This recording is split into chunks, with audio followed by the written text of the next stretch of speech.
안녕하세요. 지난 시간에는 다양한 데이터의 이중 표현으로 문자 표현과 미디어 데이터 표현에 대해서 알아보았습니다. 이번 시간에는 정보 전달에 대해서 알아보도록 하겠습니다. 이번 파트의 학습 내용은 첫 번째로 정보 전달 과정에서 데이터 압축의 필요성에 관해서 이해한다입니다. 두 번째는 데이터 압축 실습을 통해 데이터의 압축 효과에 대해서 이해한다. 마지막으로 데이터를 다른 컴퓨터로 전달했을 때 전달 과정에 오류가 발생할 경우 오류의 확인 방법을 이해한다입니다. 학습 내용은 데이터 압축과 오류 검출입니다. 데이터 압축에 대해서 알아보도록 하겠습니다. 코딩의 개념 이렇게 되어 있는데요. 코딩은 인코딩과 디코딩을 합쳐서 코딩이라고 한다고 했습니다. 인코딩은 목적에 따라서 데이터 형태를 변환하는 과정을 인코딩이라 하고, 디코딩은 인코딩된 데이터를 원래 데이터로 복원하는 과정을 디코딩이라고 합니다. 예를 들어 대문자 A, 얘는 ASCII 코드 값으로 65에 해당되죠. 10진수. 이를 기계가, 컴퓨터가 처리할 수 있게끔 전기 신호인 1, 2진수 65로 이렇게 변환하는 과정을 우리는 뭐라고 해요? 인코딩이라고 한다 했어요. 그리고 이를 다시 A로 복원하는 과정을 디코딩이라고 한다고 했습니다. 또한 코딩의 목적에 따른 분류를 보면은 데이터 처리를 위해서 저장 공간과 전송 대역폭의 효율을 효율적으로 이용하기 위해서 압축 코딩을 하고요. 그 다음에 데이터 전송 중에 발생하는 오류 처리를 위해서 페리티 비트나 해밍 코드로 코딩을 하게 되죠. 그리고 데이터 보호를 위해서 암호화를 하고요. 압축의 개념은 저장 공간과 전송 대역폭의 효율적인 이용을 위해서 데이터 크기를 줄이는 것을 우리는 압축이라고 합니다.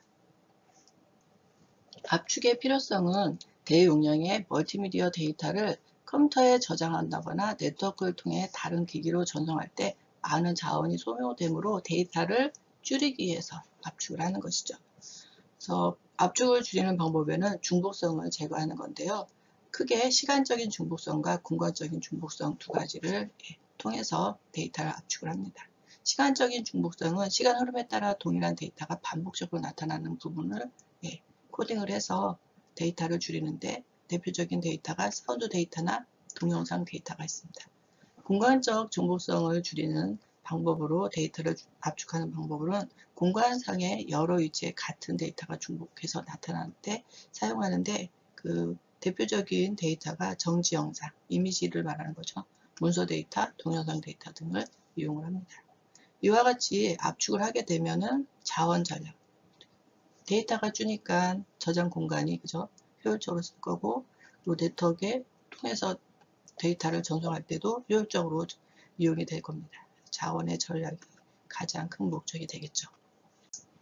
압축 방법에는 세 가지로 분류가 되는데요. 무손실 압축과 손실 압축, 그리고 혼성 압축 세 가지로 분류가 됩니다. 무손실 압축이라고 하는 것은 압축 이전의 데이터를 포함한 모든 정보를 소실 없이 인코딩하는 것을 우리는 무손실 압축이라고 하고요. 이 무손실 압축은 동일한 정보의 반복적인 출현에 의해 나타나는 중복성만 제거해서 코딩을 합니다. 대표적인 게 반복끼리 코딩, 허프만 코딩, 그리고 램벨집 코딩 등이 있고요. 손실 압축이라고 하는 것은 데이터에 포함된 정보 중 내용을 인식하는 데 크게 영향을 주지 않는 정보들을 삭제함으로써 무손실 압축에 비해서 압축률을 높이는 장점을 가지고 있습니다. 대표적인 코딩 방법에는 변환 코딩, 예측 코딩, 보관법, 프랙탈 압축, 양자화, 외분리 코딩 등이 있습니다. 혼성 압축은 손실 압축과 무손실 압축을 혼용한 것이죠. 그래서 20대 1에서 200대 1까지 압축률을 얻을 수 있다는 장점을 가지고 있고요.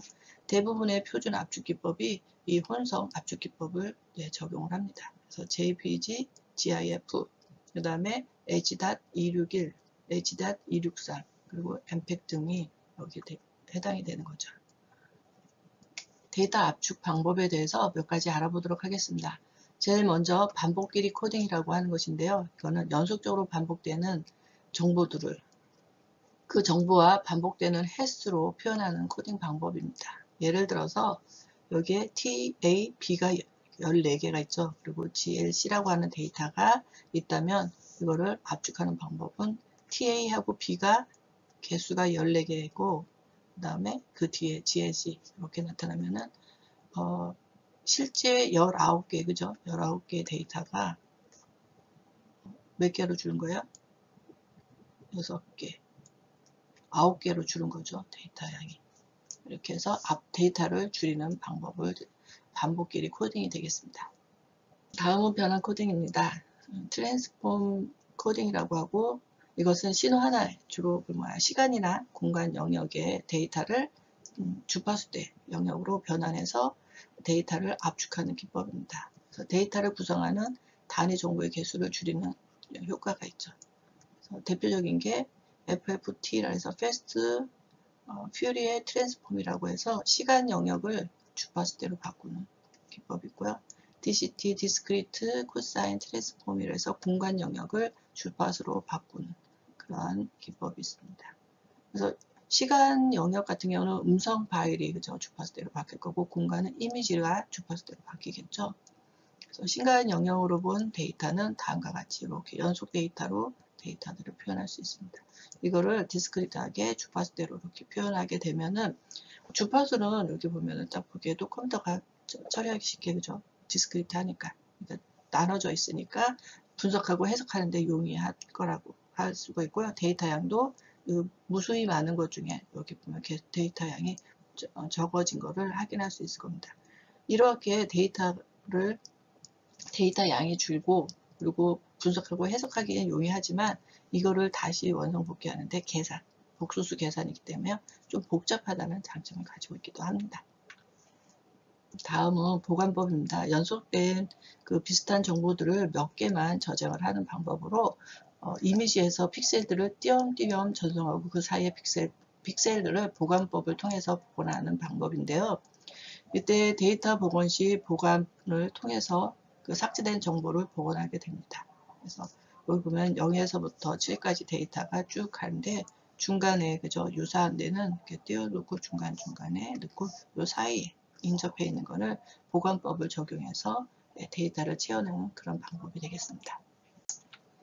오류 검출에 대해서 알아보도록 하겠습니다. 데이터 전달 시 오류가 발생을 한다고 하는데 이는 이메일을 보내거나 SNS에 글이나 사진을 올렸을 때 이 데이터들이 인터넷과 같은 네트워크를 통해서 문자나 그림 데이터가 전송하는 과정이 필요로 하죠.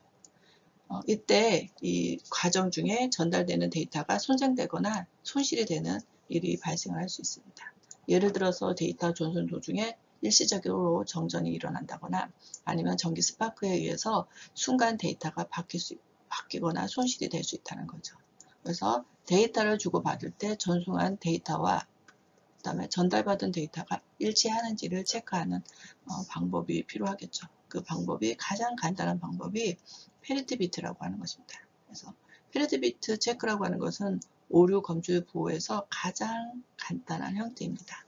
그래서 정보 전달 과정에 오류가 생겼는지 검사하기 위해서 한 비트를 추가하는 겁니다. 그래서 두 가지 종류의 페리티 비트를 체크를 하게 되는데요. 첫 번째는 짝수 페리티 비트를 체크하고요. 홀수 페리티 비트라고 하는 것을 적용을 합니다. 짝수 페리티 비트라는 것은 전체 비트의 1의 개수가 짝수가 되도록 페리티 비트를 정하는 방법이고요. 홀수 페리티 비트는 전체 비트에서 1의 개수가 홀수가 되도록 페리티 비트를 정하는 방법입니다. 이 두 가지를 이용해서 오류를 체크하는 겁니다. 다음은 퀴즈 문제입니다. 앞에 배운 내용을 상기하면서 퀴즈 문제를 풀어보시길 바랍니다. 수고하셨습니다. 다음 시간에는 문제 해결 절차에 대해서 알아보도록 하겠습니다.